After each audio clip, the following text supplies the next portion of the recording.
Well, it's a fairy. They fly.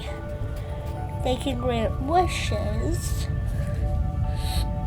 And if you give them honey and milk and an acorn top, they would hide you a present somewhere.